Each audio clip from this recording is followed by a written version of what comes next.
Good morning, beautiful people. It is Wednesday, December 11th, 2019, and we are joined immediately by a man who said what is being said about the Patriots isn't accurate and he needs to get something off of his chest. A man who was a quarterback for nearly 2 decades in the NFL, a ball boy as a child in the NFL, a coworker, a friend, a former teammate, friend of the show, Matt Hasselbeck. Hey, I miss you guys. We miss you too. I mean, we got to see you there a lot for a lot of weeks. Now we had a week or two off, and we miss your presence. But I would like to jump right into this because you texted me yesterday telling me that everybody's got it wrong about this Patriots Spygate 2.0, and you have something to say. I can't wait to hear it. Well, I don't know if that's completely accurate, Pat. I think I just missed you and wanted to talk to you. But I was surprised. I heard you yesterday talking to Rich Eisen, talking on your show, talking about all this stuff. And I'm surprised that you forgot some of the stuff that I taught you this year. What did I teach you? What did I teach you about the difference between college football and NFL football? Do you remember? Athletes, faster people, taller people, stronger people, balls get thrown further, balls get kicked further, balls get caught more, that type of stuff. Okay. All right. So in college, one of the most fascinating things to us was how every team had to signal in their plays. Yep. Right? Like in college, you got Memphis has got like their ball boys doing it, their equipment staff. In Stanford, they got David Shaw doing it. Everybody, some people have their backup quarterbacks doing it. Well, in the NFL, there's a coach to quarterback system where the coach calls the play right into the quarterback. Hey, guys, we got double wing right deep return, 2 jet X dagger, Y shell across fake 40, right? It goes right into the helmet. Mark Whipple at Pittsburgh has his college quarterback run to the sideline in between every play to give him the play. Okay, they don't have the coach to quarterback system. That used to be just for quarterbacks in the NFL. But now in the NFL, and they changed this a few years ago, there's a coach to quarterback communication system to one player on the defense. So to the middle linebacker or to the free safety. So there's really no reason that a defense has to even signal the way that they used to their huddle calls in, their play calls in. So you're saying, what you're implying here is even if they were recording the Bengals sideline, what all signals could they have potentially got because the microphone is going straight to the middle linebacker who's relaying the message anyway. So 8 minutes worth of tape on the sideline, they really might not have any signals because in the NFL, this is all tech stuff. Basically, that's what I'm saying. Now, people still signal in, like, what personnel we're going to be in. Hey, guys, you'll put, like, the number 3 up. It's 3 wides. Hey, they'll put, like, the number 2 up. Hey, we're going 2 tight ends. Stuff like that. But, like, you could see 3 wides running into the game, 2 tight ends running into the game, extra linemen running into the game. So, to me, like, I don't know. Like, if this was 10 years ago, sure, it's a big deal. But in 2019... I think it's less of a big deal, and that's just sort of my opinion. I was surprised that you didn't remember that difference, though. So you got a lot on your plate, though. Hold on. I do have a lot on my plate, and I do remember the paranoia of these college coaches because sign stealing is a real thing in college. I mean, it is. They had billboards up. They have people blocking the people giving signs. It's a big deal. The signal stealing is a real epidemic in college football. And let me get this on the record from Matt Hasselbeck, an NFL lifer, quarterback, a man who was playing quarterback while the last Spygate was happening, a man who is not a Patriots fan, didn't play for the Patriots, a guy who is, by all accounts, a third-party independent opinion in this whole thing, ESPN, NFL personality, Matt Hasselbeck. You're saying even if they were recording the sideline in 2019 with the way everything is, they're not really gaining that much of an advantage? I don't see what you could really learn from doing that. Yeah, that's my opinion. I think everybody's missing that, and I'm actually kind of upset with me. So disappointed in myself. Exactly, me too, because yesterday I was talking about how, I don't know, the Patriots, who are a cerebral team, would just send in a Patriot polo wearing, a Boston Bruin wearing, into a press box where everybody has a camera phone and then just start shooting things. I didn't even put 2 and 2 together. Like, even if they were, what were they possibly getting? That's on me. I feel like an idiot. Yeah, I mean, we all know that it gets sent it like once upon a time, Pat, just like college, you see all the guys, like we were down at we had Baylor, West Virginia, and like we couldn't see some of the sidelines because they were protecting their signals. A lot of colleges will like protect their signals. That kind of used to be how it was in the NFL. That's just not how it is anymore. There's nothing to steal really. So yeah, I'm surprised you missed it, but it's all right. We're all human. You got a lot on your plate, man. You're getting ready for that Cheez-It Bowl, whatever you're doing. Mr. Hasselbeck, I appreciate you so much. Thanks for clarifying that. So as we suspected, and even though they do have things in their past that would make you think, oh, they're cheating, this really does feel like this is much to do about really nothing. Yeah, that's how I see it. But anyway, good to talk to you, man, and tell your boys hello. I miss the boys. I follow on social media so that I feel like I get my fix, but we'll have to hook up sometime soon. You got it. Hey, Matt, we all miss you too. Evan Foxy, play some Chase Rice. Let's have a Wednesday. It's the perfect occasion for a little vacation from the heart of the nation. Not a young medication, 2 hours of magic. Let's give it a go. Ladies and gents, it's the Pat McAfee Show.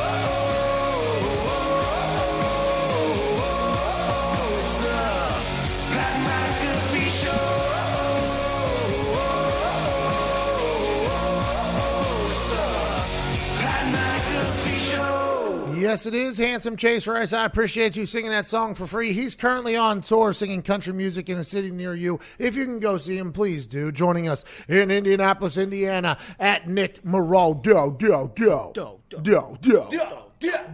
All right. Yo, Diggs, Ty, Jason, Zito, Foxy, Todd McComas is on the phones, 1-833-622-3331. Go ahead and buzz our line. We only got Sean Merriman here in about 8 minutes. Aside from that, a lot of phones today, a lot of chitter-chatter about life. We can't wait to get to it. Now, we have to visit what Matt Hasselbeck just said. Diggs, as a guy who loves the football like I do, as a guy who's been a lifer in NFL football fanhood like I am, as a man who tends to read and study everything about NFL football, how did we miss this yesterday? And how did everybody miss this yesterday when really, I think my big thing was there's no way they're going to do it this blatant. I mean, hide in plain sight, though, is something that people do, and I guess that's what they did the last time. But for me, how do we miss this? That signals are kind of obsolete now in the NFL. Really, what could they have gotten? Why would they risk it? Because all we really wanted to do was say what? We wanted to say the Patriots. Patriots are cheating again. Same old Patriots. But you don't, because you're not a Patriots hater like most of us are. My brain, so disappointed. I think it went straight past the logical, hey, everyone just calls the plays in through the headset now. Yeah. And went straight to, I want the Patriots to be cheating so bad. So bad, because they've been good for so long. To think that they're able to beat people without cheating for this long is kind of a humbling feeling, a humbling opinion. And there was I did, and this is no joke, I did 22 hours of interviews yesterday for that Cheez-It Bowl, December 27, 2019, the biggest, best bowl of all time ever. Coach Mike Leach in the air raid offense of the Washington State Cougars are taking on the American badass Air Force Falcons in Arizona. Did that 17 times. Same interview, 17 times. Okay? Talked about the Cheez-It Bowl, talked about the Patriots cheating, talked about college football playoffs. It was magical. Got to talk to a lot of people. Me, who I like to think I have a pretty good brain in this thing, level head, like to see both sides of things. I think I laid that out, much to the chagrin sometimes of people that are listening, like, hey, why are you taking that stance? Well, I think I've seen, not one person said, well, it's 2019. There's really not that many signals unless they get a lip reader. And is the lip reader going to be able to translate things fast enough during games? I'm not 100% sure. So now if you're a Patriots fan and this all comes to light today or later in yesterday, or if you're a Patriots fan thinking, who are they getting signals from anyways? You have to feel so vindicated. This is Patriots fans now being back on top of everybody else. Like, oh, these people are trying to take us down with this thing. What could they have possibly got? And it turns out Matt Hasselbeck would know nothing. There's literally nothing they could have got, which... It was a good Tuesday, though. I mean, we had a good Tuesday running with it. I mean, the Patriots being cheaters again makes for a great Tuesday. Great Tuesday. But I haven't even seen Patriots defenders come up with this conclusion. You're right. Everybody went straight past logic because what the Patriots have done defies logic, right? What they have been able to do in a league that lives off of parity, where players get older, players get bad, people lose interest in what they're doing. The Patriots just been able to win. Their offenses look terrible. They're 10-3 still. It just nothing makes sense with the Patriots. So to think that you're going to come to a logical conclusion about something that they potentially do is just not. We're all humans. We make mistakes. And Hasselbeck literally texted me yesterday and was like, I am so disappointed in you. And I'm like, what did I do? He's like, I am so disappointed. But you also came around, and I think I still agree with this. It's like the optics still don't look good. Even if they weren't doing anything and like they were going to get caught, you knew people were going to react like this. So that almost is like, well, why even put yourself in the position to have this type of firestorm be the reaction? Agreed completely. And the optics are everything in this world, because what people think is normally going to be what happens until you debunk it completely. For instance, down in Dallas, every time Jerry Jones speaks, there's the same narrative with different wording. Mm-hmm. Jason Garrett is long gone. They still have a chance to make the playoffs and host a home playoff game.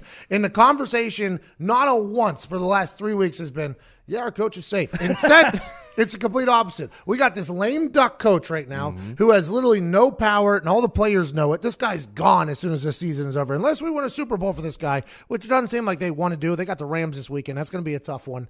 But for me, Jerry Jones speaks, and he says, I can say without doubt that is not correct. That his son did not meet with Urban Meyer. But he didn't say that he wouldn't be against it. He said, I'm not saying that I'm against it. Hey, I'm saying it didn't happen yet. Your guys' stories are a little bit conflicted. I can say with 100% certainty that the Salvation Army does a lot of good. I can say with 100% certainty that whenever I built this stadium from my own pocket, I'm allowed to do whatever the hell I want to do. I can say with 100% certainty that I own 100% of this team, and anybody talking outside of this place, I don't give a damn. And I can say with 100% certainty, we have not met with Urban Meyer yet. Urban Meyer would stink as an NFL coach, by the way. Oh, yeah. He's a dictator, right? He's an authoritarian. Anybody that's played for Urban Meyer says the same things. The same things that are said about Nick Saban, who I can't wait to hear. Him and Bill Belichick had to sit down last night. Nick will break that down. Nick Saban, Rich Rodriguez, Urban Meyer, these types of college coaches, they have success in college because in college you can control every single minute of your player's life. Every decision that they make, every workout that they have, everything that they do, you can control. And by the way, some places need it. Like looking back on it, my West Virginia team was a team that was filled and littered with humans, boys that were not yet men that could make good decisions. So Rich Rodriguez controlled every single aspect of her life. Okay, 6 a.m. you have this lift, then you have this, then you have class, then you have practice, then you have study, then you have dinner, then you go home, Pat, and you go to bed. I guess Urban Meyer's that same way. Nick Saban's that same way. Now, granted, I'm not saying all college coaches are this way. They're not. Pete Carroll was obviously not this way. He has had success going into the NFL from college. But if you look at these authoritarian, Petrino, I believe, whenever he went to the Falcons, Saban when he went to the Dolphins, these guys who are used to controlling people's lives in college, which they have a lot of success in, they can do because the players aren't making more money than they are. That is something that doesn't always transition well into the NFL when you're talking about adults and people who do have high football IQs because they've been around the game for 15, 20 years, just as long as you have. Imagine Urban Meyer telling Vinatieri something in the way that he would talk to an 18-year-old. Now, I'm not saying that Urban Meyer wouldn't be able to adjust his tactics, but it's hard to teach an old dog new tricks. Urban Meyer does the same thing. He shows up, he takes over, he wins, there's a cheating scandal, he leaves, goes to TV, put that on repeat. I'm not 100% sure that'll work in the NFL. Personalities are very different in the NFL, especially whenever you're talking about millions and millions of dollars. So I think he obviously is going to return to coaching at some point because it's kind of his itch. Football guys need to get back into football, but I don't think the NFL is the right opportunity. And I think Jerry Jones is not against meeting with him, but I think ultimately at the end of the day, Jerry Jones is not going to hire somebody that's a dictator to run a team that he is in charge of. Right. That just sounds like a nightmare before it even gets started. Yeah, because Urban obviously knows X's and O's. He's obviously a good coach, but I think the bag on him is that he's an incredible recruiter, and you don't get that in the NFL, much less in Dallas, where you really don't have control over who's on the field. Yes, 100%. And that narrative, I don't know if Jerry's hearing it or not because it's starting to turn on him. I think people are getting tired of talking about Jason Garrett being the problem, and the narrative every show that we watch now is Jerry the problem? I'll tell you what, I'm the problem. My hands don't get cramps writing checks. You can talk to Troy Aikman, who doesn't he have a nice little studio set up here at Jerry World? Yeah, I built that for Troy. You ever heard of Michael Irvin? I made him. How about Emmitt Smith? You know those championships? These Cowboys, America's team, came straight out of my brain. So anybody that says I'm the problem, to hell with it. All right, it's 10:15. We're going to get to a break. Sean Merriman's on the other side. Phillip Rivers trended in 2019 for videos that have happened for the last 20 years of him being a chirpy, awesome human on the football field without swearing.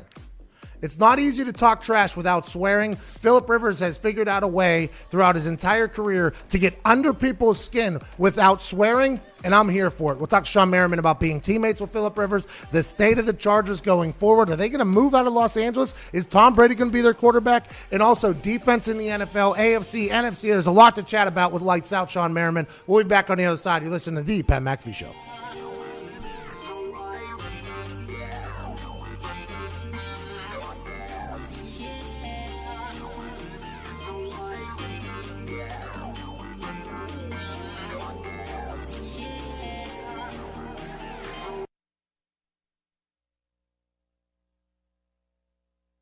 Ten years ago, I had an undiagnosed heart condition, and erectile dysfunction was actually the first sign that something was wrong. Luckily, I'm a doctor, an expert in sexual health, and Zach's dad. Not everyone has a doctor in the house, and some health conditions can be really tough to talk about. We started Roman to change that. Now you can go online and chat with a physician. And if treatment is right for you, we'll ship genuine medication right to your door. If you're experiencing ED, hair loss, cold sores, or other issues, let's take care of it. At some point in their life, 52% of all men will experience erectile dysfunction, but most of them never get treated. Now there's Roman, the digital health clinic for men. With Roman, you can get genuine medication prescribed by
Welcome back to the Pat McAfee Show here on this Wednesday, December 11th, 2019. We're being joined now by a man who's an all-pro.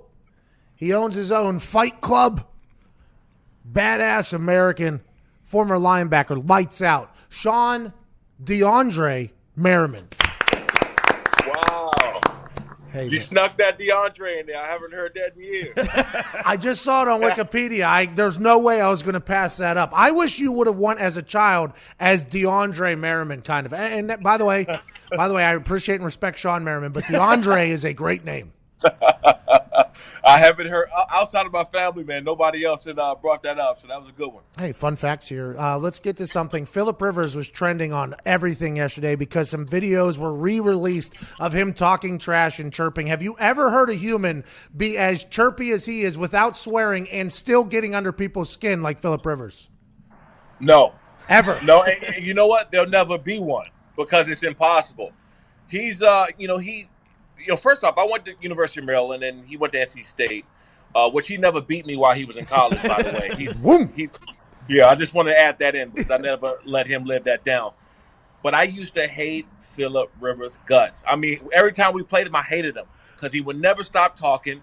You hit him, he'll pat you on the head and tell you good hit. I mean, even the littlest things, he would get under your damn skin. But I started to notice something my second year. I never heard him curse. And then my third year, his senior year, I never heard him curse. And then when I finally end up playing with him, I talked to him about it and realized it is not a possibility of him cursing no matter how mad he is. How does he have that gauge? He just says, "Oh shucks," and then because he is normally the people that are very chirpy are the most competitive humans on the field, which I would assume is Phillip Rivers. He's a very competitive person, but normally ipso facto, if this then this, usually the most competitive humans on earth don't have a filter or a gauge for 4-letter words that society says that you can't say. That I think that is almost more impressive than any of it all. You know what it is? Phillip is one of the most observant people I've ever been around. Okay. He'll watch everything you do, watch what you say. You actually, when we used to be in the linebacker meeting rooms, he would walk down the hallway rapping to whatever the hottest lyrics were on the radio, right? Because he would listen to whatever we played in the locker room. He can rap whatever few verses it is, and he's just listening. He's watching you. So in the game, he's observing like what gets under your skin. What can he say to get under your skin, or what can he do to get a reaction out of you? And that's how great he is as a competitor, because all competitors know the right little button to press. And he's always been that person. He knows exactly what to say, what to do, like he did with Yannick. You know, my former turn. 90-yard touchdown! Has the guy helped him up, by the way? The guy helps him up, and then he just can't help it. He just had to do it. I love it. And you know, when he put his arms down to his side, I mean, this is not a show. You people need to understand that this isn't a show. This isn't Phillip trying to necessarily act in front of the cameras. This isn't Phillip trying to, even in that play, I don't believe he initially tried to get under Yannick's skin. Now, when he said something, when Phillip found he can get a reaction out of you, that's when he is going to say something. He's going to really press your button. Okay, do you think, now aside from yesterday, Phillip Rivers is getting a lot of love by everybody because it wasn't only hilarious, it was competitive, it was chirpy, it was humanizing to see somebody act and how we would appreciate and expect people to act, as opposed to the normal mic'd up situations where it's like, and then Russell Wilson's like, here we go, clear eyes, clear hearts. So to hear a guy actually talk how we would mostly expect and hope somebody would talk kind of humanizes and makes him a good person. But aside from yesterday where everybody was loving on him, do you think Phillip Rivers is the most underappreciated good quarterback in the history of the NFL? No doubt about it. How come? No doubt about it. And for one, I know why. I know why people are going to say that. It's the Super Bowl rings, right? You look at the great quarterbacks of our time, and you see they all got rings. I guess you can take Dan Marino out of that equation, but just about everybody else. Ricochet shot Dan Marino. But outside of that, and then two, I don't think that. See, right now we're just seeing that Phillip Rivers is the competitor and not this loudmouth jerk, right? He's a loudmouth, but he's more of a loudmouth competitor than he is a jerk. And people for years, I never forget when him and Jay Cutler they had this big thing some years ago, right? And they just saw Philip kind of head jerking motion and hands going, and it was a big thing, and it was it spread like wildfire, and that's when the Philip Rivers, oh, I hate this guy, he talks so much, and he's saying this, saying that. That's when that kind of stigma was with him. But people didn't understand it. He was just talking back to fans and people who was talking to him. You know, this wasn't some clown or some jerk that's going at people. This is a person that is really reacting and interacting with fans who was heckling us the whole entire game. Yeah, and I think we see that on the internet now even more so, especially if you're somebody who's notable. Somebody will chirp you, but if you respond and you're obviously better than the person to chirp you and you bury that person, then it's immediately like, oh, real classy. Oh, aren't you just a jerk? It's like, no, you open the door. I just so happen to come in and ruin your entire house. And that's a little bit of a different situation. That's why I respect Phil Rivers, to be honest. I enjoy people that are not only competitive, but I think in between the lines, like, I believe that chirping's good. I think it's entertainment. Whatever gets you going or gets them off their game, I think is beautiful, to be honest. I am a big fan of it. It is, and that's one thing about Philip. And, you know, I was fortunate enough when I got in the NFL, like I had Drew Brees there and then Philip Rivers right behind him, right? And so you kind of like, oh, well, you know, Drew Brees is going to go down as one of the greatest quarterbacks ever, one of the best that ever did it. But if you ask me who I'd rather play with, it will be Philip Rivers. Whoa! And, Sean, that's gonna make some waves. No. I mean, I love Drewsy. Don't get me wrong. I love him as a person. I love him as a player. But you asking me who I'd rather play with, and for the teams that we had, right? For the teams that we had and what we stood for, and kind of our, I guess our attitude and approach to the game and how we were. Philip fits that mold a lot better than anyone else because of what we had built. Now, it's a shame that we didn't walk away with the ring or two out of that, that run that we had. But if you ask me who I'd rather play with, it's Philip Rivers. Okay, so Philip Rivers has been playing for a long time. His contract is up. There's been no renegotiation. Everybody knows that he's still driving to work in that beautiful Sprinter van that has his number on the headrest. What do you think the future is for Philip Rivers? I'm not assuming that you talked to him and asked him this question. I'm just saying, in your mind, especially as somebody who is as competitive as Philip Rivers is, what do you think his future is, especially with this year not going as well as people could imagine?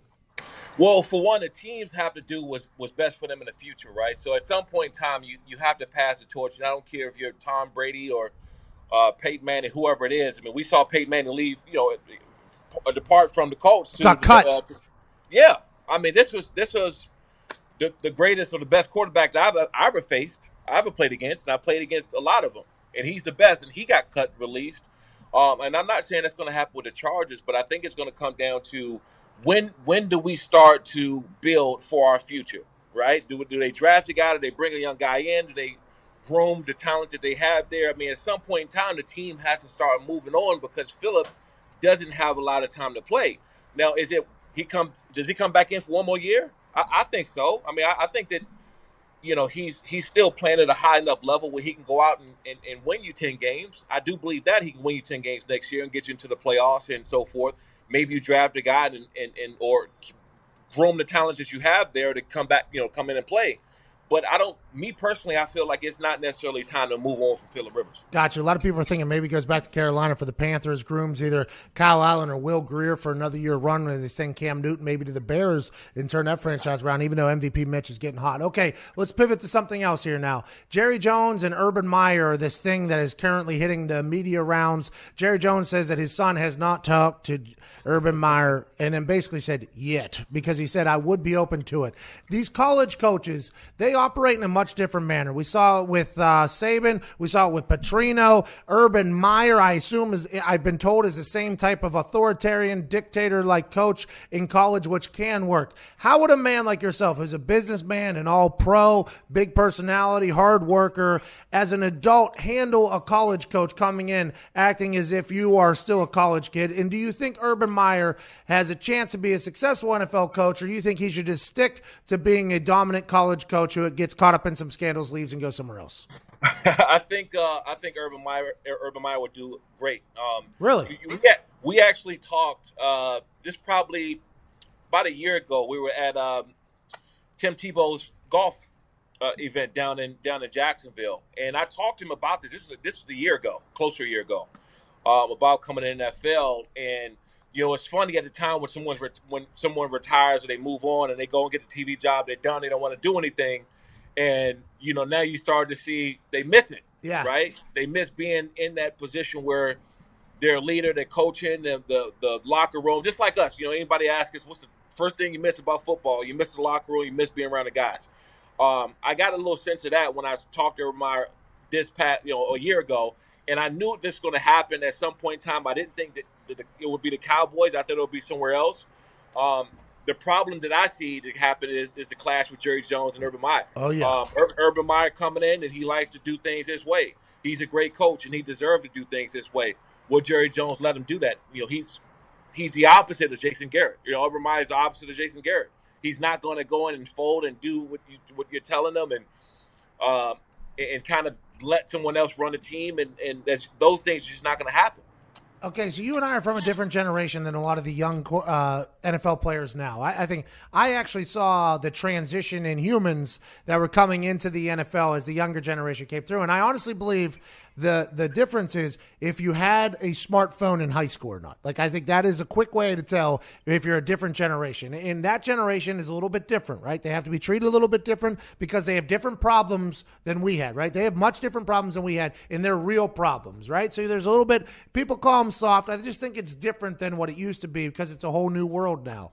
Do you think a disciplinarian style coach who has no accomplished resume in the NFL could come in as his first time NFL coach and have success with this new breed of human that is playing in the NFL? Yeah, I believe so. Okay. We've seen in the past, and this is what I do not like about some of the college coaches. I think you touched on it a little bit. I don't like how they come in and implement their style, right?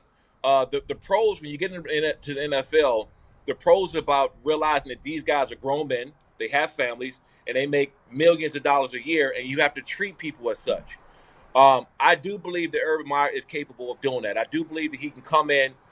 Just in my time being around him, I didn't get the feel that I couldn't be coached by Urban Meyer if he came in. Right? I wouldn't listen to him when he would be, talking down on me as I'm some 17, 18-year-old kid in college. I got to feel that if you're a great player, you play hard, he respects you, and that's where the line is drawn. That's what I get for being around Urban Meyer. Okay, I guess we might find out. From what it sounds like, this is a real potential opportunity. We'll be excited to see who Jerry ends up hiring and how it works with Jerry Jones. Last question for you, Sean, before you got to go take care of one of your 45 businesses, I assume. The AFC looks like it literally runs, spins, jukes, and options through the Baltimore Ravens right now. How do you stop that team without Lamar Jackson just getting hurt, which they're saying his squad is a little bit tight, but how do you stop that Baltimore Ravens team if you're in a defender in the AFC right now? Well, this is my theory. First of all, I don't think they can be completely stopped. I do think they can be contained. Okay. One thing that we've seen in the past is teams figure out, right, it's a copycat league. You put a certain thing on film, and as soon as someone else show us how to stop it, we're going to do exactly that. No one has kind of shown that yet. Yep. But what I do believe is that the New England Patriots, they've been doing this for so long, right? They already know they're going to be at top of their division. You already see that you're going to face the Ravens during the regular season.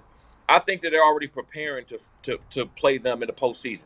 In my opinion. Like sprinkling it in during the week? You think there's maybe one or two plays during the week, or are you talking about mentally, strategically, or actual physically? Oh, yeah, mentally and strategically. I believe that they didn't show everything and what they wanted to do during the regular. They knew they're going to see these guys in the postseason. Why would you do everything to get a win that doesn't matter as much in the regular season?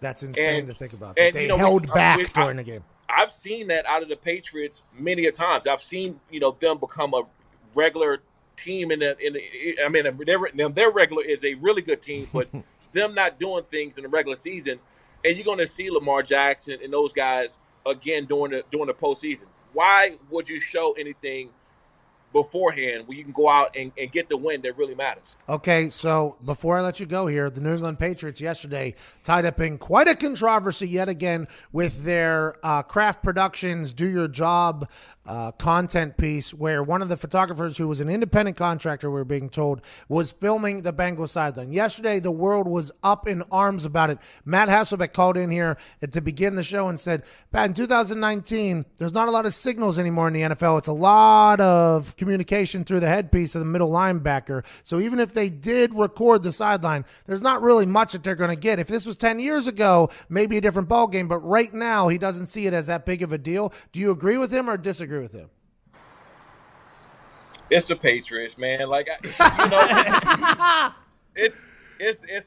the only organization to get this amount of stuff, and I'm not hating on them right now. I'm just saying just straight up facts. There's just so much stuff over it and over and over again. I know they're taking responsibility, and that's fine. The only thing I will say, there ain't too much spine you need to do on the Cincinnati Bengals. If you're gonna risk yourself getting caught, it ain't gonna be against them. It's gonna be against somebody who, you don't have a problem playing, or you have a problem beating. You're gonna do it when something's a little bit more on the line. You're not gonna do it then, and you're damn sure not gonna wear Patriot shirts up in the booth. Yeah, I know that's what I think too. I think it seems like the Patriots are a cerebral team, and to be caught by doing the same thing in the past, to just stroll two buffoons in there with Boston Bruin jerseys and Patriots polos on, and to shoot the side, now, granted, I might be completely wrong about the Patriots. I might be completely wrong. They might be able to do something this amateur, but in my eyes, I'm just not. I don't think that's how it rolls up there, man. I just don't think that's how it rolls. But they have in the past. So you have to always say, but it is the Patriots. Who knows? Yeah, you can never put anything past them, but I just can't see them doing anything that stupid. That's pretty dumb. All right. Hey, you look and you know what? Their season vested this, so they ain't slipping up like that. Yeah, I agree. They're probably like, Bill Belichick's like, they caught who? What about our guy we had in the crowd? We had a guy in the crowd filming. We don't need that guy up there. Sean, I can't thank you enough. Good luck with everything. When's the next Lights Out fight? We're looking at an end of January, but check us out on Fox Sports West and Prime Ticket, and there's several other regions in the country. Fox Sports. Hey, we appreciate you. Ladies and gentlemen, Lights Out, Sean Merriman. Thank you, brother. Newsflash. Now you can manscape without the fear thanks to Manscaped, who is #1 in men's below-the-belt grooming. Manscaped offers precision-engineered tools for your family jewels. You will feel fearless and fresh with Manscaped line of products, starting with the Lawnmower 2.0 with proprietary skin-safe technology. This trimmer, Diggs, Zito. Oh, yeah. This one, it won't nick or snag your nuts. Plus, the crop preserver and anti-chafing ball deodorant and moisturizer. I mean, why wouldn't you put deodorant on the smelliest part of your body? It's time to man up and stop using the same trimmer on your face as you do on your balls. Ugh. Thanks to Manscaped, manscaping accidents are finally a thing of the past. Feel fearless, feel fresh, and feel fine when you use the right tools for the job this time. Your balls will thank you, and so will your wallet. Get 20% off and free shipping with the code AMERICA at manscaped.com. That's 20% off with free shipping at manscaped.com, and use the code AMERICA. I love this thing. The Lawnmower 2.0 travels with me everywhere I go. Can't beat it. Hey, I'm ready to Bob Ross myself. I didn't give him run with that proprietary technology. 1-833-622-3331. We'll get to the phones on the other side. Also, people are saying notable news, baseball talk. There's a lot going on. It's a beautiful Wednesday, December 11th. You're listening to the Pat McAfee Show.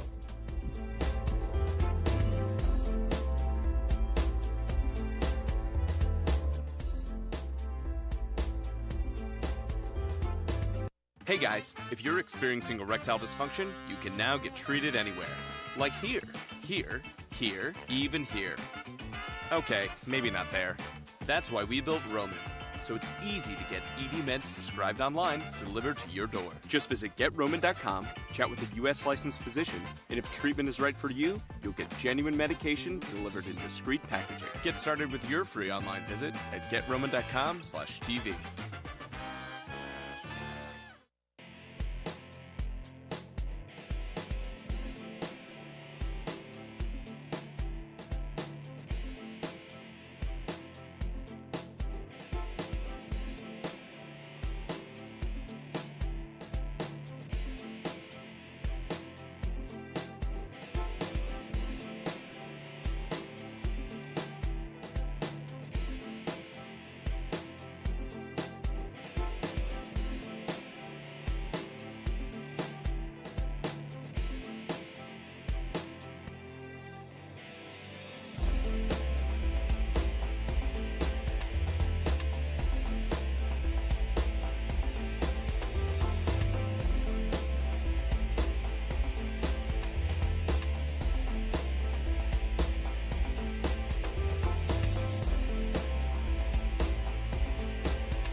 Welcome back to the Pat McAfee Show. Sounds like I have peanut butter stuff in top of me.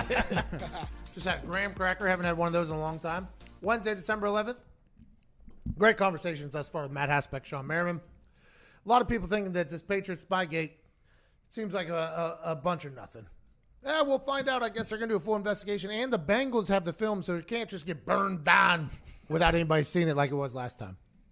Jerry Jones, talking about his son meeting potentially with Urban Meyer, said he can say with absolute conviction that did not happen yet. So I'll be excited to see if that is the case and see how that all turns out. Everybody knows Jason Garrett is a lame duck in there, and the players will know that too, by the way. That's something that in the locker room, if you know your guy's gone, it's very difficult to take him serious unless you love the guy, which it didn't look like they did the last couple games. Looked like they've quit on him.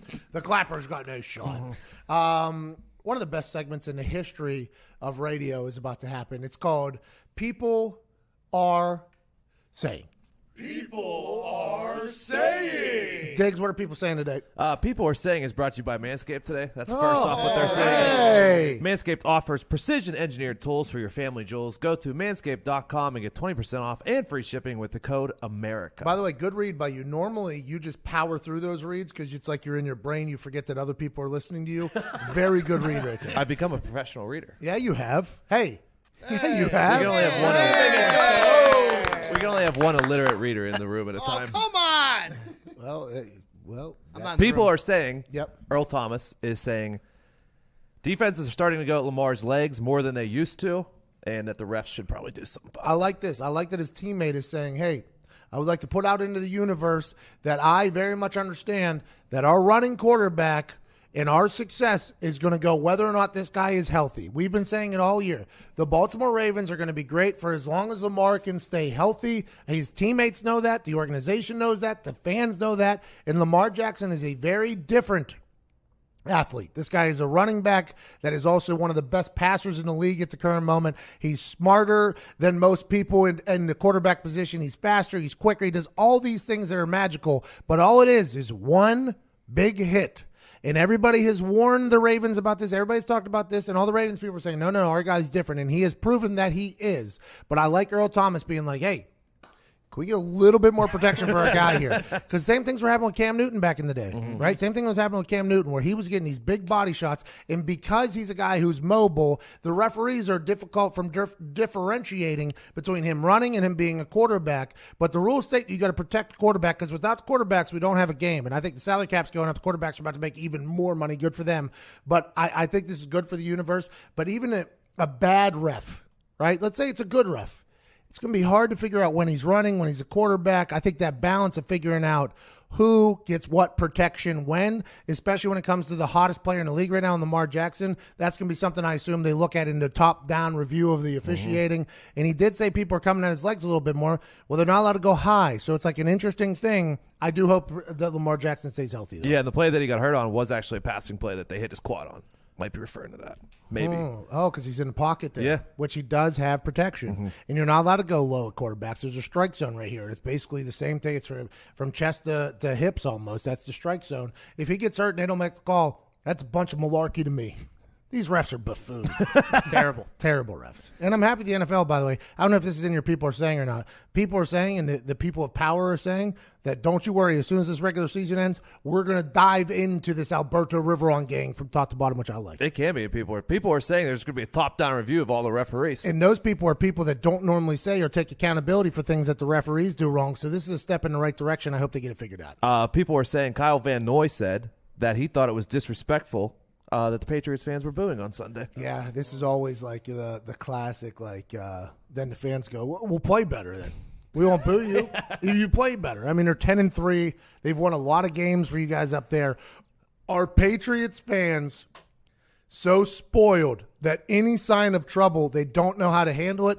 Boston Connor, representative of the Patriots fan base, please explain yourself. I would say there's a large majority that do have it too good. And that's why, like I said the other day, the fandom has changed from expecting winning to just appreciating what's going on. But your fandom. My fandom, yes. That's why there are some massholes out there that not great. By the way, what you said there was mass whole. Yes. Because the FCC won't let us be or let me be me, so let me see. Yeah. Rest in peace to Nick Cannon, by the way, for what's about to happen. But that was an interesting thing. But they're also, you can't blame them. They're fed up with that offense too. And I don't think they're booing the players.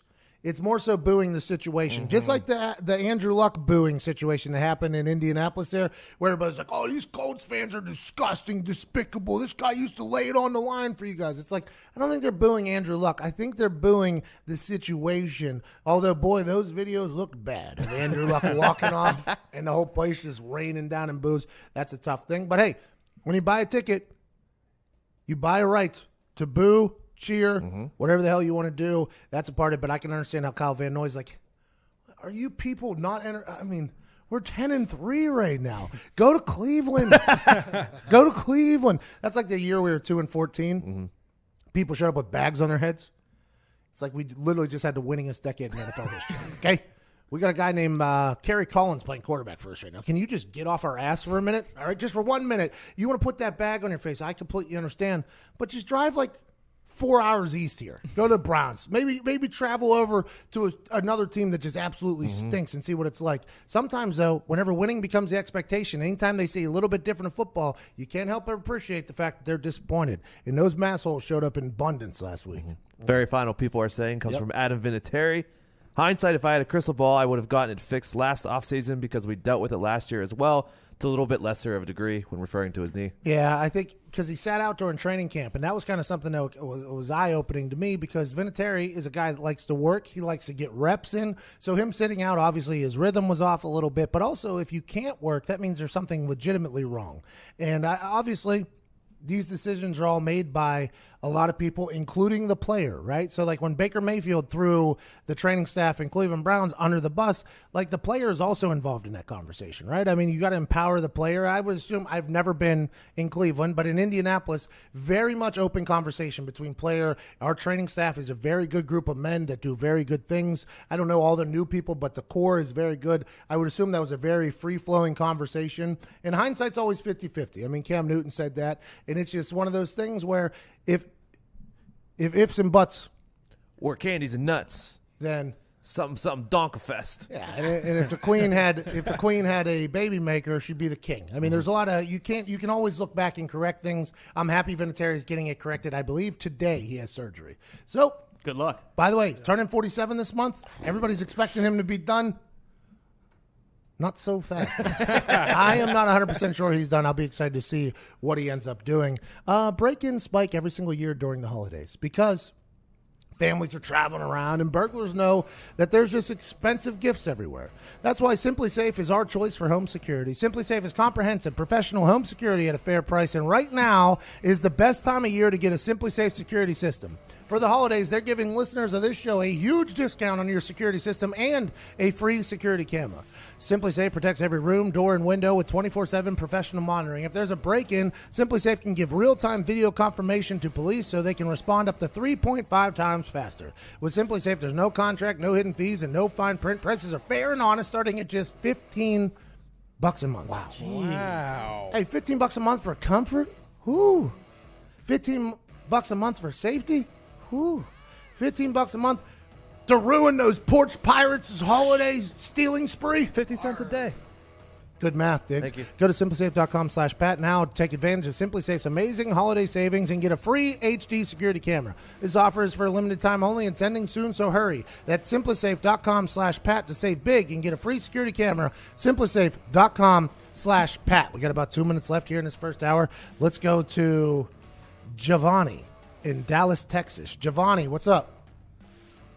Sir, hello, Mr. Pat. How are you doing today in the team? Hey, we're great. We're fantastic. We've never met a Giovanni. Excited to chat with you down there in the Big D.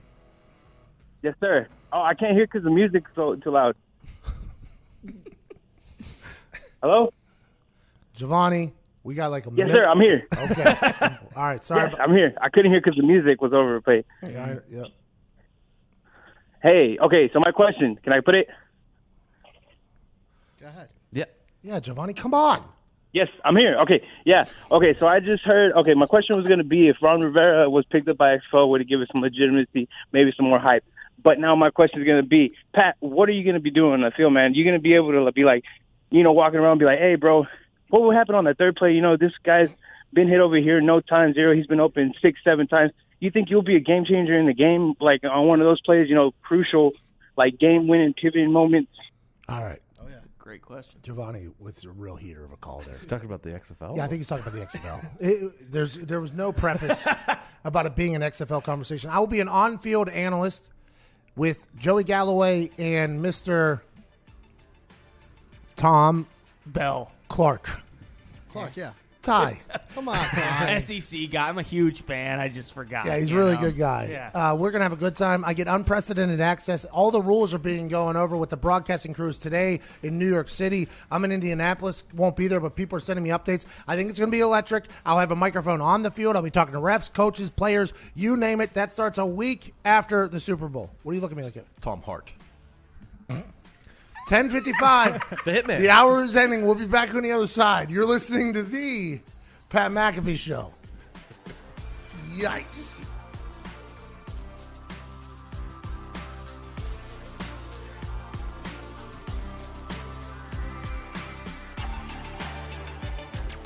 On average, people have to wait 29.3 days to see a doctor. Anyone living with erectile dysfunction, hair loss, or cold sores knows that kind of wait just won't work. That's why there's Roman, the digital health clinic for men. Complete a free online visit, and you'll hear back from a U.S. licensed physician within 24 hours. If medication is right for you, Roman delivers it with free 2-day shipping, always in discreet packaging. Get started today with a free online visit at getroman.com/TV. Roman, let's take care of it.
a mental vacation from the heart of the nation. Not your medication. 2 hours of magic, let's give it a go.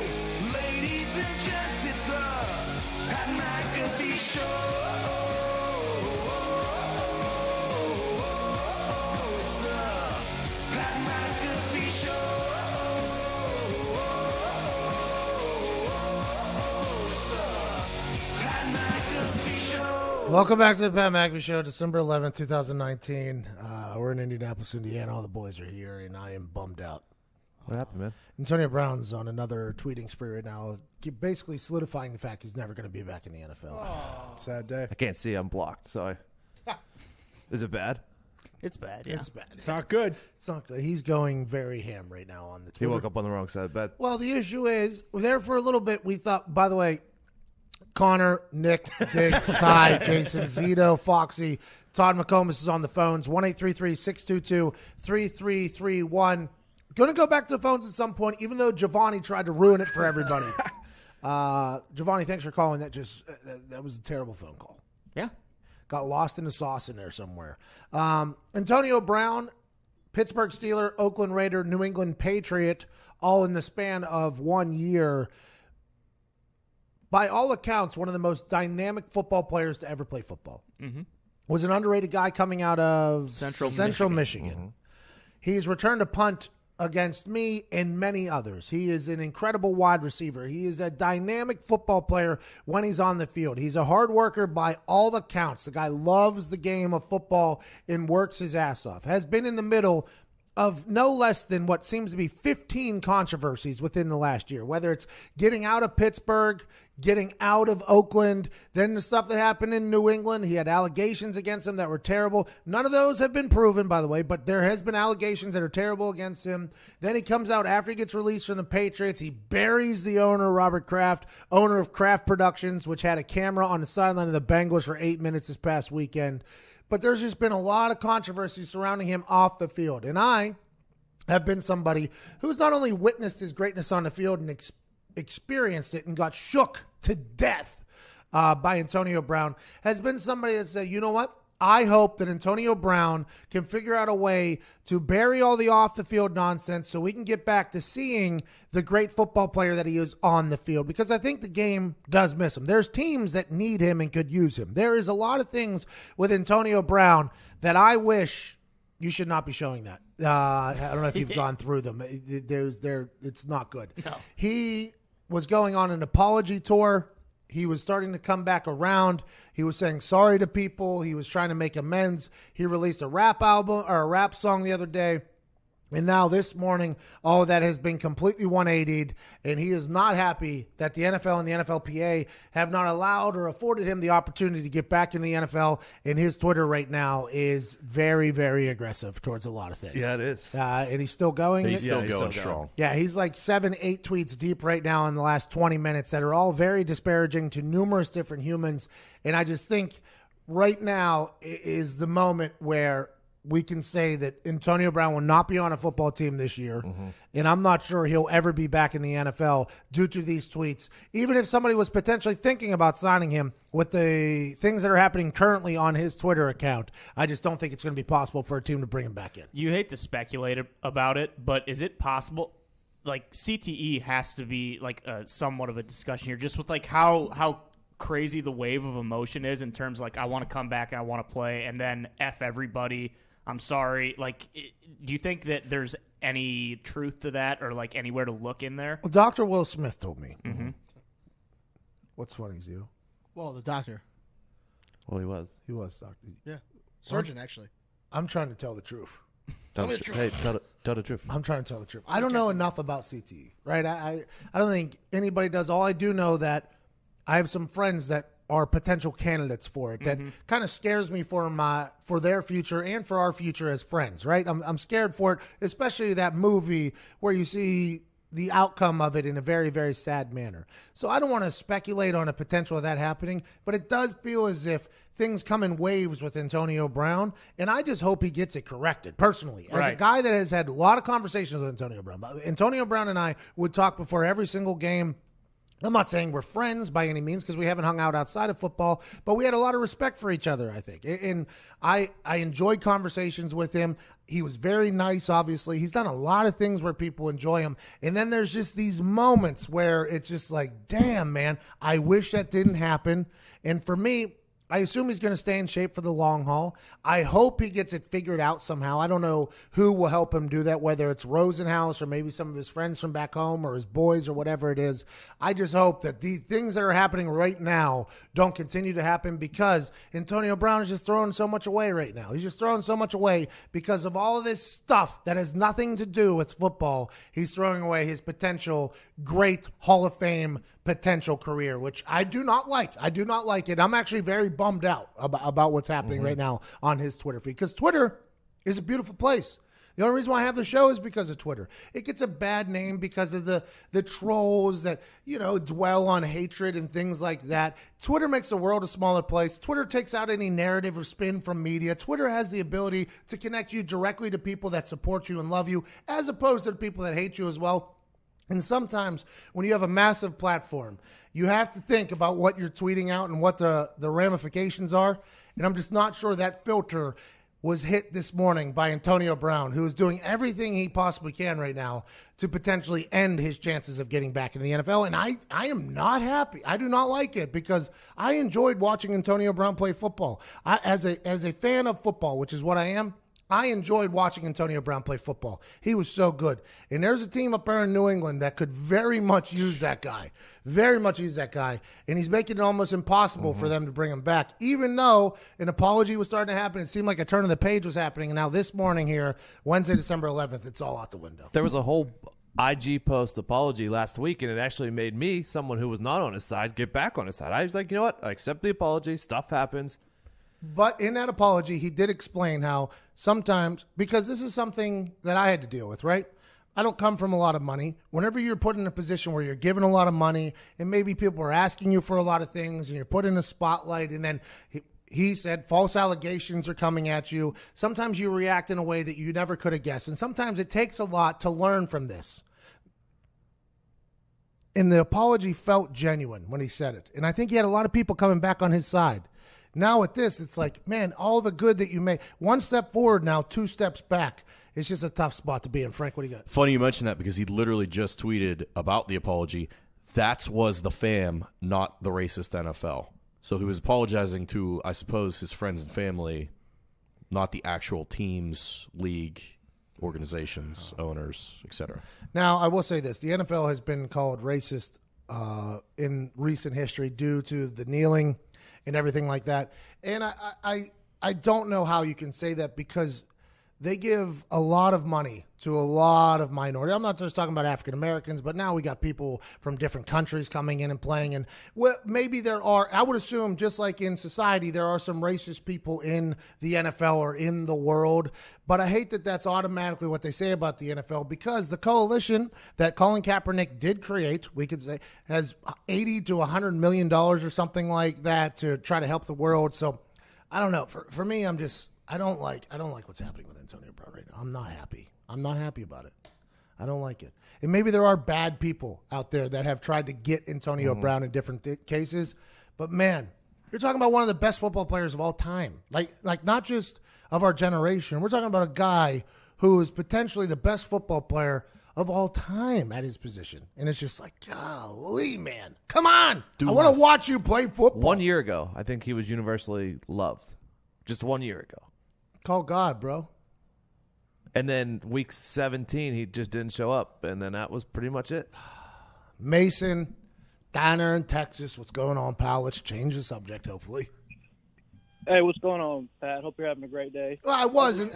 Hold on, Mason. I was until this Antonio Brown stuff just popped off on my Twitter account, and I'm learning now, and I'm realizing now that there's probably a good chance that Antonio Brown's not coming back to the NFL, and that legitimately bums me out. I know a lot of people are like, to hell with him. He doesn't deserve to be back. I can understand where fans can say that, but as a fan of the game and as a guy who got a chance to see him, I would like to see him back in the NFL, and there's no chance of that now at this point. There's no chance of that. No, there's not. I mean, if you can't keep your mouth shut, then nobody's going to want you on the team. So, well, you can be who you can afford to be. But I just wanted to call and thank Matt Rule for everything he's done for the Baylor organization. After what? Sick of Bears. There you go, pal. All right. Yeah, Because, after Art Browse, we thought we had another SMU situation on our hands. Well, and thought we were going to get the death penalty, honestly. It was pretty close. A lot of people were thinking that you guys shout out to Mason, by the way. Thanks for calling in, brother. And Thank you. It won't let me hang up on you. There it is. I appreciate you. Matt Rule, I don't think there's another human that could have went in there and did what they did. From a PR standpoint and player standpoint, Baylor Bears were down there near the bottom of everything in respectability and likability. And Matt Rule, in just a few short years here from being 1-11, has turned that team into a real Big 12 contender. Last year, his name was up for the coach job and other things like that because he comes from Tom Coughlin tutelage. He played at Penn State. He's had a lot of success in a lot of places. I would assume his name is going to be a hot one, although I've been down to Baylor a couple times this year. I think he really likes it down there. He's getting taken care of well. He likes his guys. He talks about how all his players are homegrown guys down there at Baylor Bears. We didn't get their transfer portal guys. These are our guys. They've been able to do the U-turn. But I would assume his name is going to be quite a hot commodity. But I don't think he wants to leave. I don't know. Maybe he does. I don't know. I think wasn't he basically signed on as the Jets head coach last year, but they wouldn't let him bring in his own GM or coaching staff or something like that, so he pulled out. That's the Jets, by the way. I mean, it's just a terrible decision. You could be the head coach, but you can't hire the people that will be directly reporting to you.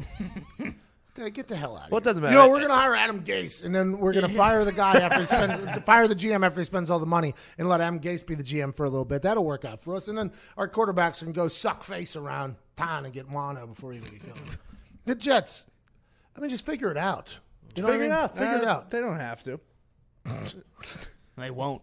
You're an idiot. Hey, we got a call from Poland, Maine. Paul, what's going on up there in Maine? Tired of being hated on. Patriots. Caught me off guard. Are you a Patriots fan? Oh, of course I am. Okay. Why are you tired? I just want to make sure you all know out there in football land that Massachusetts doesn't own New England, okay?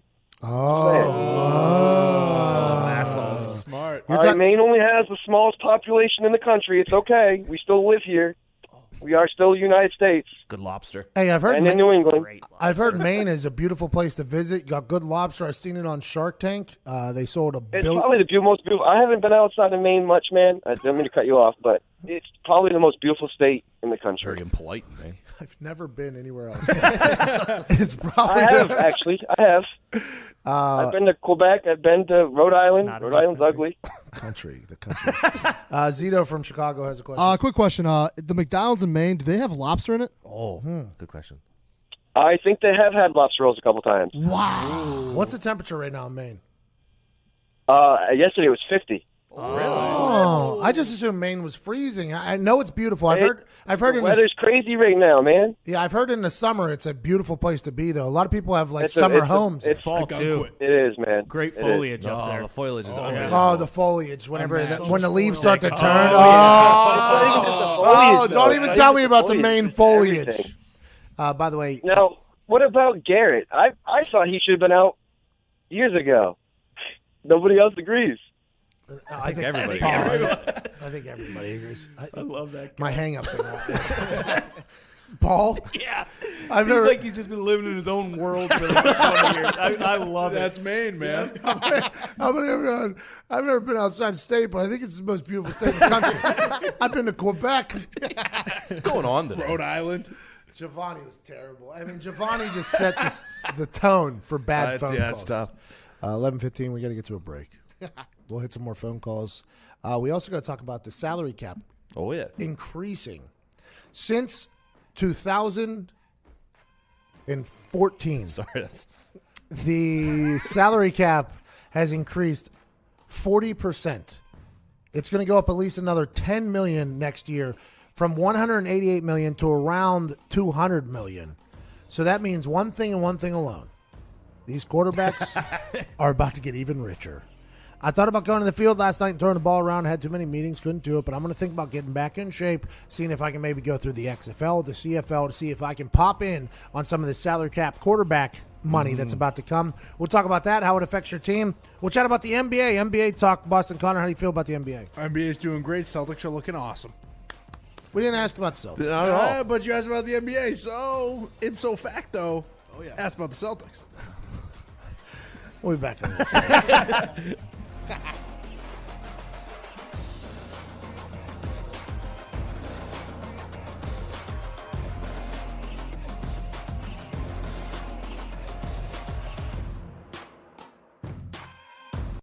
Hey guys, if you're experiencing erectile dysfunction, you can now get treated anywhere. Like here, here, even here. Okay, maybe not there. That's why we built Roman.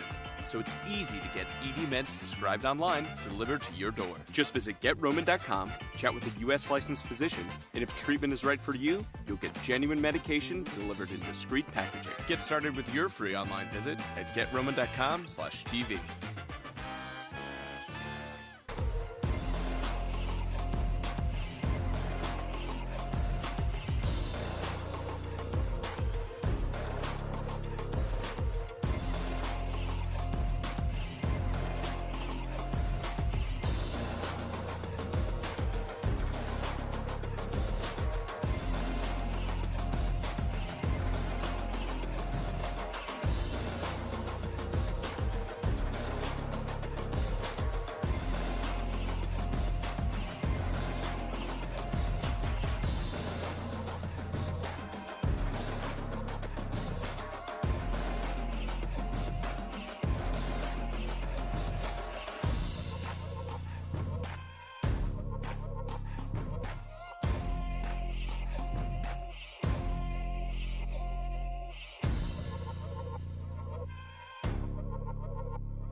Welcome back to the Pat McAfee Show, 11:20 Eastern Standard Time, 8:20 on the Pacific Coast, 10:20 in the middle of this America here. I'm sure there's desert time as well with JQ Shipley's probably on over there with the Cardinals.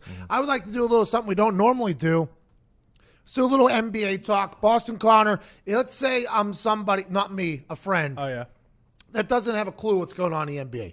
Every once in a while, I'll see LeBron James travel on the internet. I know that they're winning. I know Frank Vogel's their coach. He used to be the coach of the Indiana Pacers. I understand Gordon Hayward, our guy, is out from the last time we had this discussion. Who's good? Who's not good? Who's probably going to win it? And who should we be betting on as favorites as we go out, Mr. Boston Connor? Completely unbiased.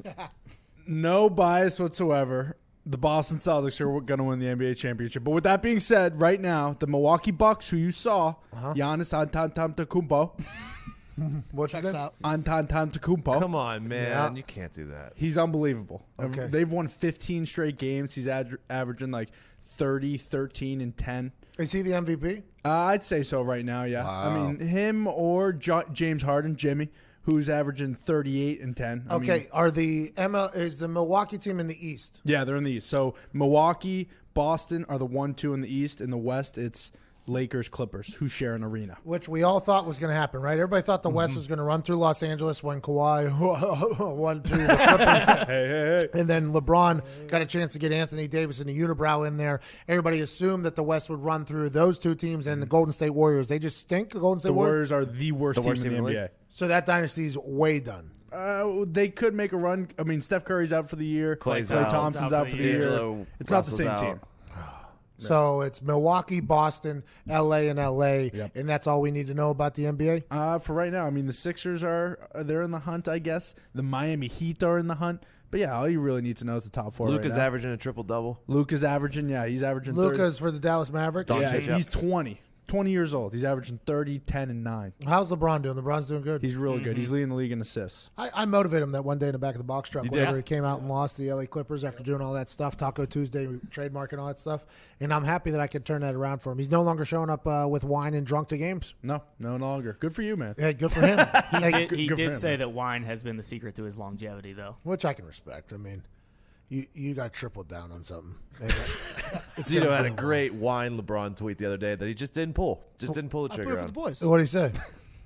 It was a photo. He pretended he was dying the other day when he got fouled, and his tongue was hot and everything. And I was like, when the wine hits. Why don't you ever just tweet that? Because that would have done better on Twitter than here. Oh, I know. That's why I didn't say it. That's why I didn't want to say it. I was forced to. You were. I mean, Diggs kind of forced you to do that. I mean, but for me, my problem with you, Zito, is that brain of yours is such a unique, it's a special one. It's like Lamar Jackson on a football field. It's an anomaly. It's a unicorn.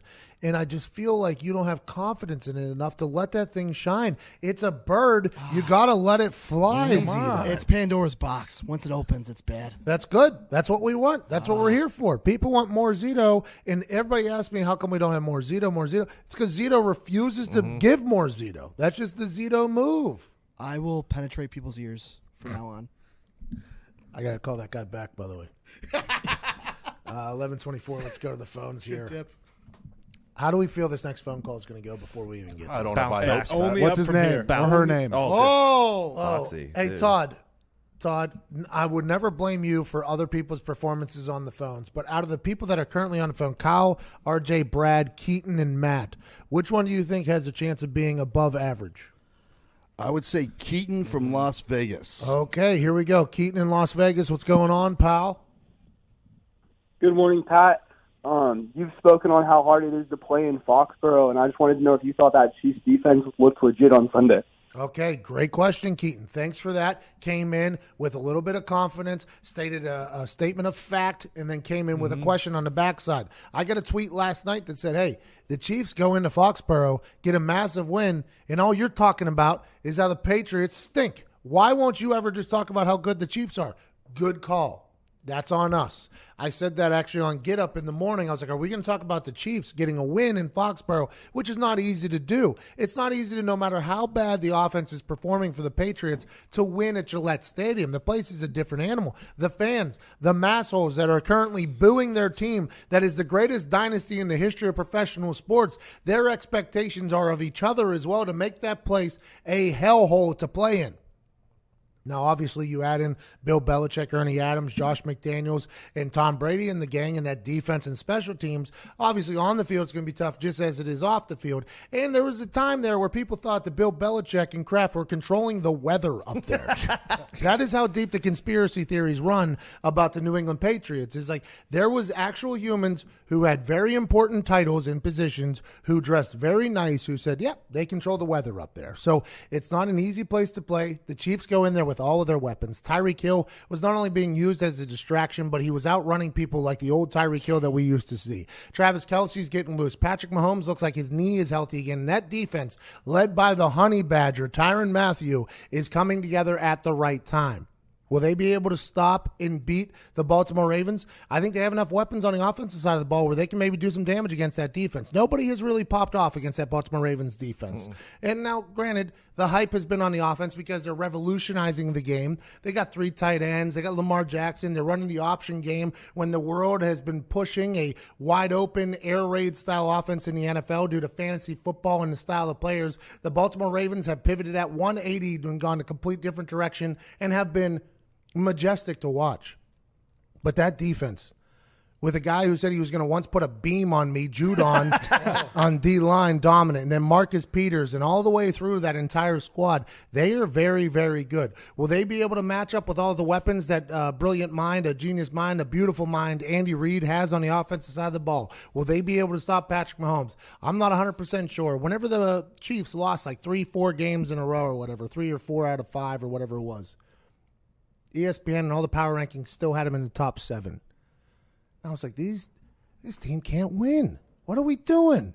Why are they up there? And then once you see them start playing again, you're like, oh, this is why. Because the potential of that team is absolutely devastating to opponents. Remember, last year, they were one D Ford offsides away from beating the Patriots and probably going on to win the Super Bowl with how we saw the Los Angeles Rams play in that Super Bowl. They probably win the Super Bowl last year. Another year of experience for Patrick Mahomes with Andy Reid and that offense getting better. You would think they would be able to take that next step. And whenever they stumbled this year, I had questions. A lot of people had questions, but the rankers didn't. They're like, no, this team will figure it out. That defense is getting good. Tyrann Mathieu's a ball hawk. He's a stud. That offense is good in special teams, even though they got a punt block last week. Colquitt and Butker are very, very talented as well. That could be a team to reckon with. I'm just not sure how they match up against the Baltimore Ravens. Yeah, I mean, they put 33 on them in week 3, but I think the Ravens defense has gotten much better. Yeah, and that was a different Baltimore Ravens, too. They had no Marcus Peters, and you're right. They didn't have the swag that the Ravens are playing with right now. Yeah, it was a very different. That was when they were still trying to figure out what they were going to do on the offensive side of the ball. Greg Roman and Lamar Jackson. I think that was back when Lamar Jackson was saying he hated running because everybody was calling him a running back, and all he wanted to prove was he was a quarterback.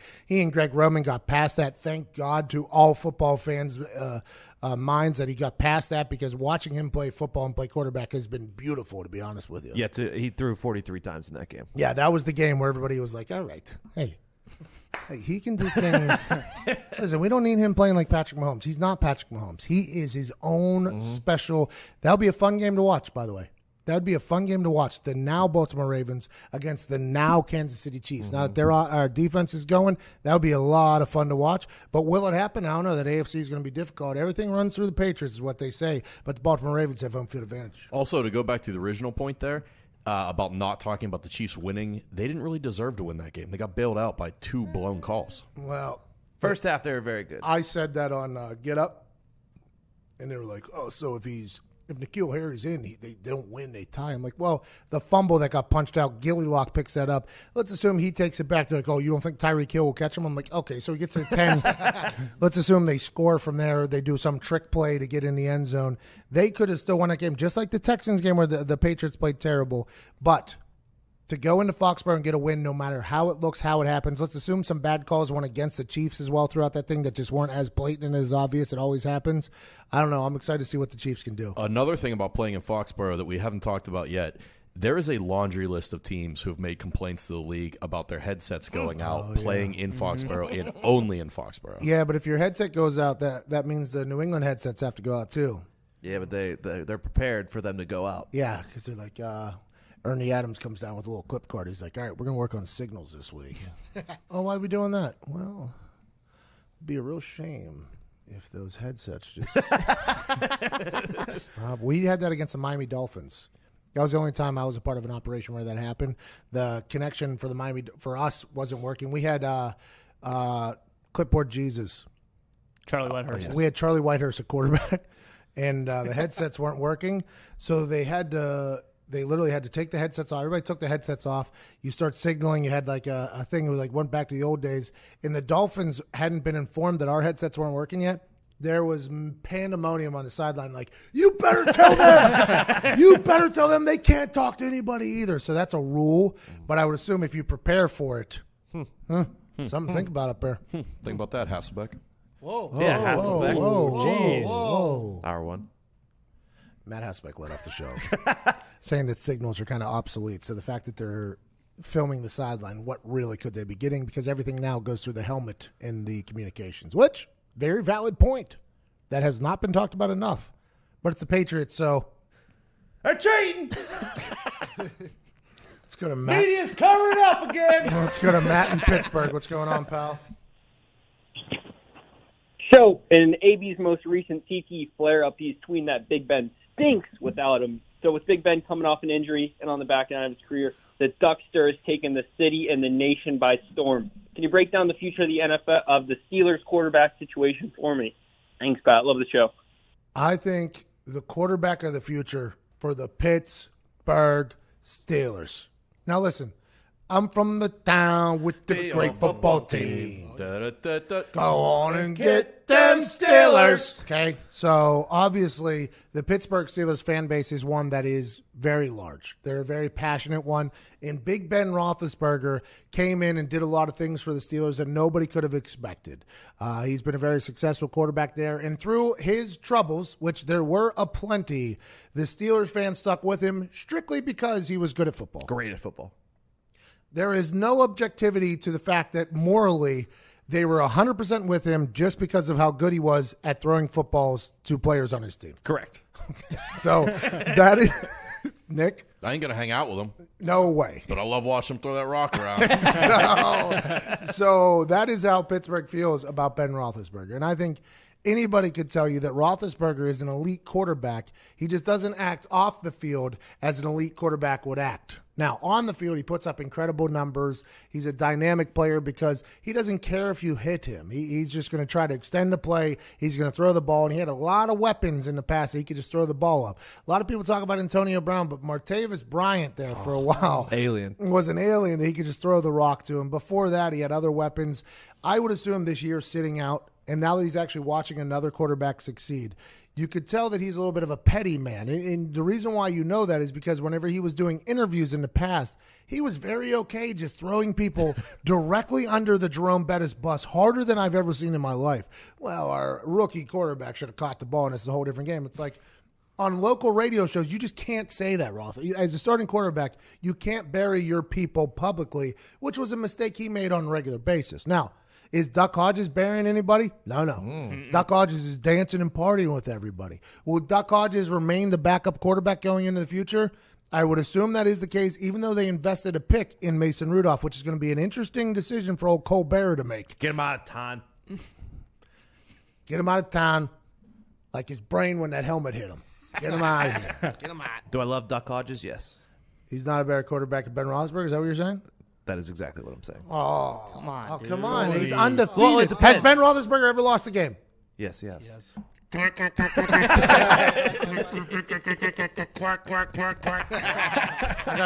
got me a duck call, and I'm very excited about it. I just don't completely know.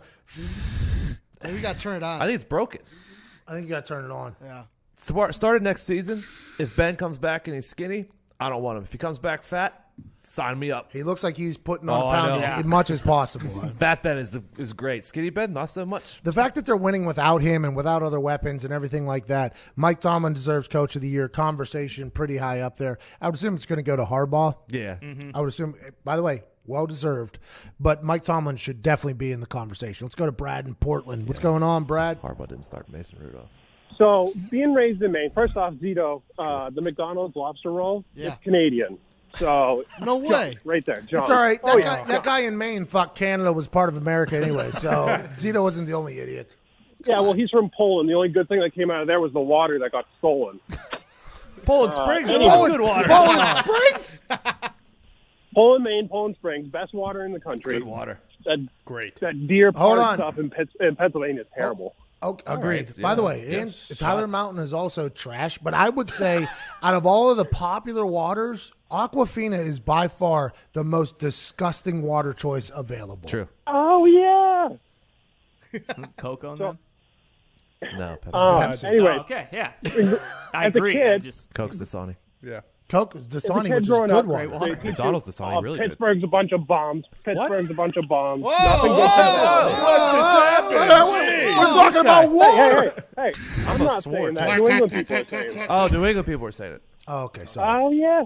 So they're like, oh, as an adult now, I'm like, oh, yeah, Pittsburgh's actually a bunch of cool guys. The New England fans, they don't put their flags out till it's championship weekend because that's when they decide to root for them. Oh. They, Hey. hey, Connor, what's your first thought of David Ortiz? I love Big Poppy. What are you talking about? Well, how about when your fan base was bullying him into getting his eyes checked because he couldn't hit the ball? Wow. Oh, my God. This is slander, wow. okay? We respect our greats, all right? All right, Big Poppy, by the way, shout out to him surviving a vicious gun attack. Where was that guy from? Portland. Portland, Maine. Yeah, I think that guy was from New England. Yeah. I thought it was Portland, Oregon. Can we get a breaking news thing, please, Zito? Whenever you get a chance, I have breaking news. Wow. This is for the brand, too. This is breaking news for the brand. Let's go. I just got a text from Thomas Morstead that said, can you please explain how big this is? And I said, Zito, hit the breaking news.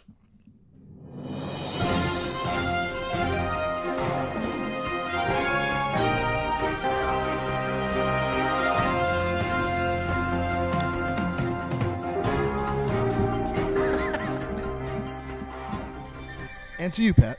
Thank you, Zito. Breaking news.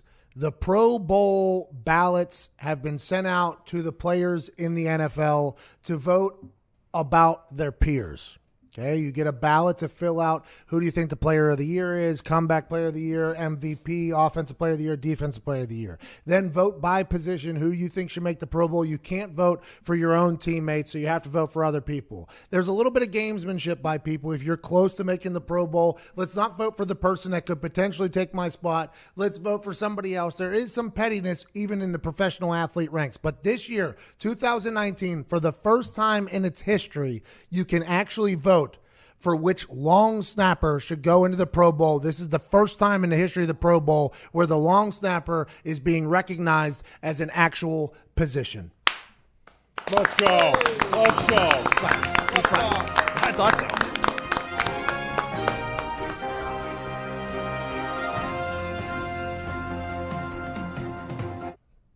That's big news. How did they choose before?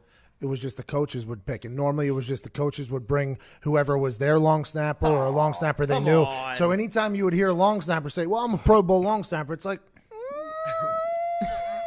you got the jersey. But that's not their fault that they didn't get used to get voted on. It's not their fault that the players, the coaches, the fans, the media did not vote on a long snapper going into the Pro Bowl. But now officially 2019, good for the brand, good for the game, good for the league. The long snapper can officially get voted in and be recognized for his talents as opposed to just his allegiances to the coaches that are coaching in the Pro Bowl. Did those guys get bonused? The ones who went? I'm not sure. They would get the Pro Bowl bonus. Yeah, if they won, they get like 40 grand or whatever it is. But if there was never in their contract written like a Pro Bowl bonus because there was never something that was voted on. Right. It was always a selection by whoever the coaches were. So that's an interesting little thing. I hope the guy from the Giants goes. That was impressive. He was skipping that ball back there a couple times. Yeah, it's hard to do a one hop on that many regular occasions. And by the way, Diossi, I think his name's Diossi. He's been a long snapper for a very long time up there. 10. Very good. He has had – that's DiBiase. Diossi. He's been very good for a long time, but he has had some off this year. I believe this is the work, and you're going to appreciate this. Joe Cardinaro, I believe, is the long snapper for the Patriots. Yep. He's from the Navy. He's the one that's really been trying to push this through because it is a position where I think I've explained to a lot of people can control the outcome of a lot of operations. The field goal operation, the punt operation. It's a real talent to be able to snap the ball the same exact way every single time so that on field goals, the laces are out. If you see the laces directly back, I've said this before, although you've seen Ace Ventura, Pet Detective, and Finkel wanted to kill Marino because of the hold. Nowadays in football, with a job strictly dedicated to long snapping, the laces are 100% on the long snapper. Is the holder supposed to help if he can? Yes, but everything's happening so much faster than it used to happen that each job is divvied up now. Laces are on the snapper and protection up the gut. The holder's job is to catch it, put it down in the exact spot it's supposed to go, good lean, and then fix the laces at the end. And the kicker's job is obviously to put the ball through the uprights. It's a full operation where for far too long the kicker was blamed or the holder was blamed because it was the holder's fault. But nowadays, in the way the NFL is and how it's a specialized position where people are making millions and millions of dollars to snap the ball, that's on them. And in punt, they're just taught to hit the strike zone. Okay, strike zone is from shoulders to hips, maybe middle of the thigh, and everything's in a rhythm. If they miss from that, it's very hard to get off a good ball. Everybody's like, oh, that punter just hit a terrible punt. It's like, well, if that snap would have put him in a little bit better position, maybe they'd be able to hit it in a rhythm, because everything now is happening much faster than it used to happen. You got 6'6" guys running 4.4s off the edge trying to block it. So everything has to happen in sync, and the long snapper carries a lot more importance than people have ever imagined. I'm happy they're getting voted in the Pro Bowl. Good for them. And thanks to Thomas Morstead for the text message from the voting polls. Yeah, so Ram Sports Fact for you real quick. Zach Diassi, only father-son to have a Super Bowl from the same organization. No big deal. His dad played for the Giants for a long time. Good fun fact right there by Zito. Hey, boy, Z. Hey, boy, Z. I got another fun fact. Okay. This one comes from Billy McComas. Apparently, the YouTube is saying that you're blowing in the wrong end of the duck call. Oh, boy.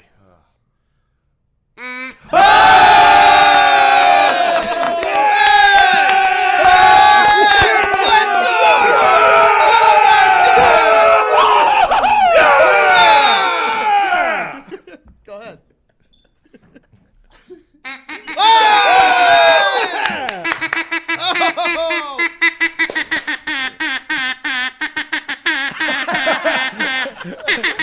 That's it.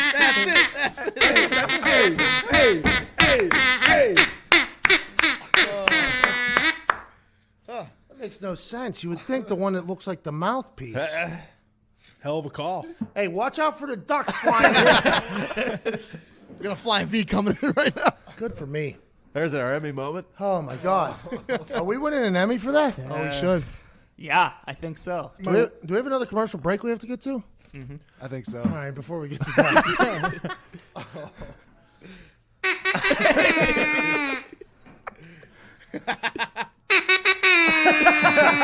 I love this thing. That was awesome. By the way, much easier. I can't wait for you to put that out and have Duck grade your duck call. Oh, all right. Turn the music off, please. Nick Maraldo gifted me this duck call this morning. Never been out on the pond or in the hedges or whatever the hell they do. I've watched Duck Dynasty, though, so I understand it's a process. I would like to be judged on this duck call now that I know that it's the ass end you blow into and not the mouthpiece end. Please judge this on a score of 1 to 10, I believe he said. Mm-hmm. Yep. And if it's don't be rude. I'm sitting out there. It's like 7:30 a.m. What's the temperature? It's like 50, 55, Ooh, 56 cool. degrees. Good dew. You know, the sun is like kind of up a little bit. There is dew. Oh, yeah. There's a little pond out there in front. I'm sitting in one of them things with the grass and Yeah. I got the eye black Ghillie on, suit. the ghillie suit on. Oh, yeah. And they say, "Hey, Pat, we're ready to go." And I go fire in the hole.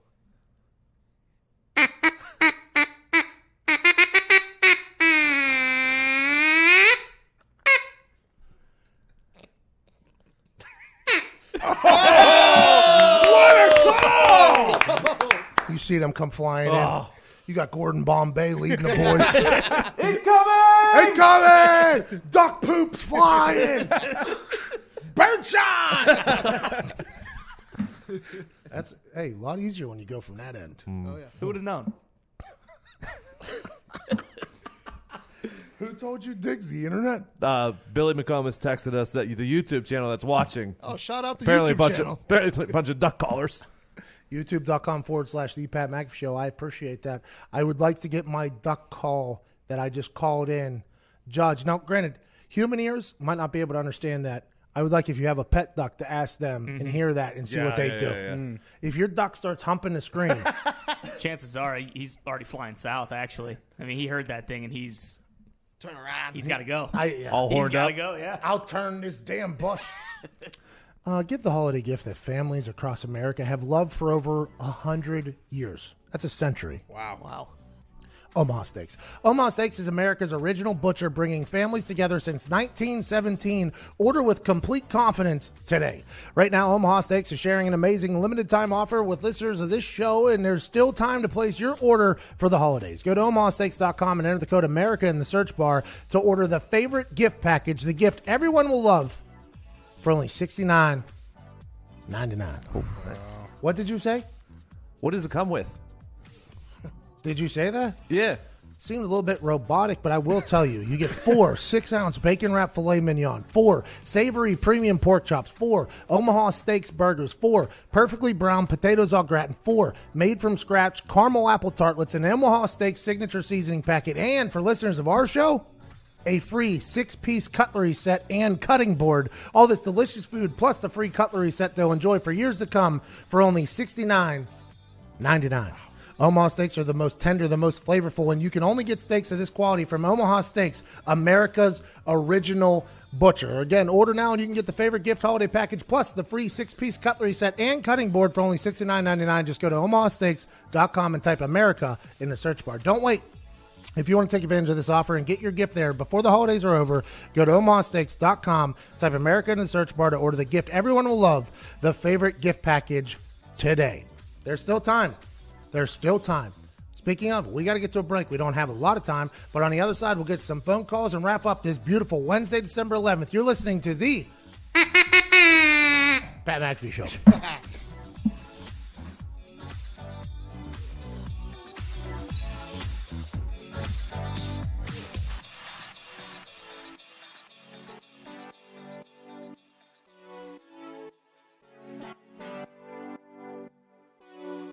10 years ago, I had an undiagnosed heart condition, and erectile dysfunction was actually the first sign that something was wrong. Luckily, I'm a doctor, an expert in sexual health, and Zach's dad. Not everyone has a doctor in the house, and some health conditions can be really tough to talk about. We started Roman to change that. Now you can go online and chat with a physician. And if treatment is right for you, we'll ship genuine medication right to your door. If you're experiencing ED, hair loss, cold sores, or other issues, let's take care of it.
Our celebration of that duck call is something that you can't create that moment. Good for us. Good for baseball. We got a little baseball talk. This is a sports talk show. Let's go to our baseball expert, a man that was accepted to Harvard, chose to go to Iowa instead because he wanted to play baseball, Ty Schmidt. So it may be cold outside here in the Midwest, but as they like to say, the MLB hot stove is heating up out in San Diego. Obviously, biggest news, Garrett Cole, Astros pitcher, had one of the most dominant seasons in baseball history last year, just signed with the Yankees last night at around midnight. 9 years, $326 million. How much money? $326 million. American standard, yes. $326 million one guy got? Correct. All guaranteed. There's no deferments like Bobby Bonilla, where the Mets were paying him like $1 million, and they will until like 2055. He's getting it all up front. How much? $326 million. A lot of millions. $36 million a year. It's the highest average annual salary in baseball. Are the Yankees back? Yeah. This makes them the prohibitive favorite to win the World Oh, Series my this year. God. It's kind of been like the one thing they've been missing. Last year, he struck out 40% of the batters he faced last year, which is just ridiculous for a starter to do. Say that number again. $326 million. Jeez. The Yankees next year are going to pay two guys more than the entire payroll of the Baltimore Orioles. The Ravens might be the only thing that matters in Baltimore for a long time. Shout out to Uncle Sam, too, by the way, getting, $160-some million off of that check? His agent, Scott Boras, the day before, or like 2 days before, got a 7-year, $245 million deal for one of his other big clients, Steven Strasburg. Oh, my God. And he's got Mike Trout coming up next year. Oh, the Boras, dude. Scott Boras doing just fine. But, yeah, let's go Yanks. They're going to win the World Series this year. Well, Dr. Midas Maximus McAfee is going to be out there throwing lefty and knuckleballs. There it is. Because I couldn't even fathom in a couple years with all these hats that are being sold that he's going to get $326 million for one human? Yeah. Tim McAfee and I are going to have a long chat.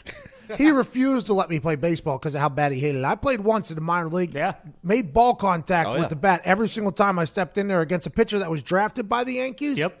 It's too bad, too. With your arm and your lower body, you would have been able to throw smoke. Oh, yeah. Thanks, Tim! Now, this would have never happened, though. That's true. Because I would have taken my money, got very lazy, would have been cut, and I would have been disappeared. None of this would have happened.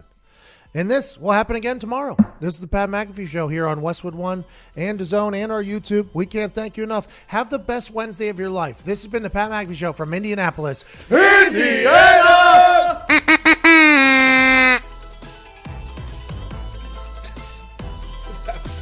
Thank you, man.